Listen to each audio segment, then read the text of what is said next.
Avec G20 en maths, il n'y a jamais de problème, mais que des solutions.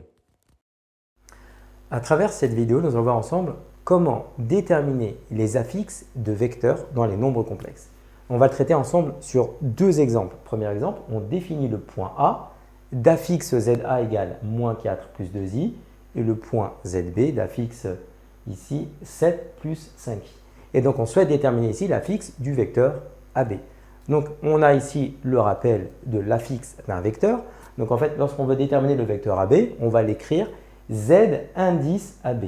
Et donc, d'après la formule, ZAB, donc pour l'affixe du vecteur AB, eh c'est Z de B moins Z de A. Donc, on a fait ici le calcul numérique pour vous. Donc, Z de B, on le connaît, moins Z de A. On n'oublie pas de changer les signes.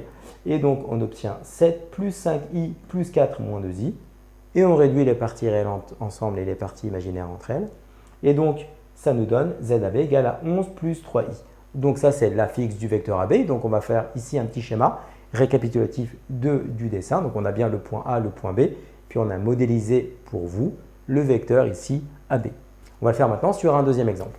Deuxième exemple. Ici, on souhaite déterminer l'affixe du vecteur CD. Donc, le point C d'affixe ZC 1 moins 2i. Le point D d'affixe ZD 9 plus 4i. Donc, on cherche ici le vecteur CD. Donc, on applique la formule.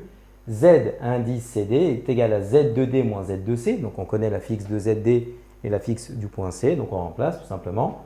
Donc, 9 plus 4i moins entre parenthèses 1 moins 2i. On n'oublie pas de changer les signes. Et on réduit. Donc, on trouve Z de CD. Donc, l'affixe du vecteur CD est égal à 8 plus 6i. Donc, on fait ici la représentation graphique. On a bien le point C et le point D qui sont placés. Et on a bien ici notre vecteur CD. Comme tu as kiffé la vidéo et que tu veux des bonnes notes en maths, alors tu mets un pouce bleu, tu t'abonnes à notre chaîne, tu poses un commentaire, on y répond sans problème. Ensuite, on t'embarque avec nous sur g20enmaths.com. Des exercices corrigés, des détails de ouf avec ça. Plus d'excuses pour pas avoir de bonnes notes en maths. Et bien sûr, rendez-vous sur nos réseaux sociaux.